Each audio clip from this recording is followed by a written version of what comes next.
For Detroit body broker, today is the final step before he goes to trial this week. The case started more than 4 years ago with the discovery of human body parts cut up and kept on ice at a warehouse on the city's east side. 7 investigator Jim Kirshner has been on this from day one, and he joins us live now from downtown with the evidence. Jim, this has been a long time coming.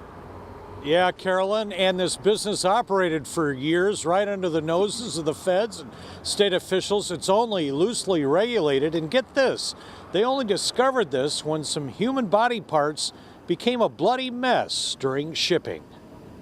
Human heads that were infected that went on cargo planes, including Federal Express. Mr. Rathburn, will you talk with us?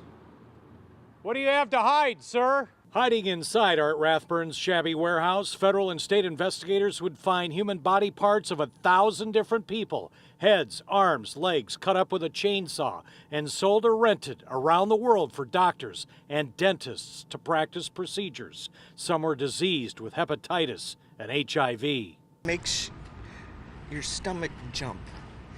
You know, I don't know what's going on. The feds trace many of the bodies back to Phoenix and Chicago, companies called biological resource centers, where families were told their donated loved ones would not be sold for profit. One company official in Phoenix is cooperating with the feds. I guarantee my brother's head sitting on a box somewhere on someone's shelf.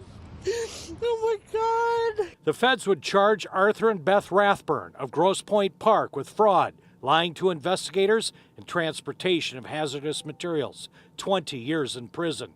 Eventually, Beth would cut a deal, work with the feds, and divorce Art, and also testify against him. Why were you stockpiling hundreds of human body parts here, sir?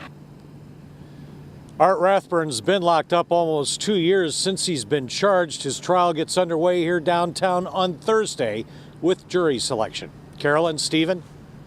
Jim, let me ask you a question. The evidence the jury is going to see in this case has to be quite sensitive if it's going to include pictures from his warehouse, right?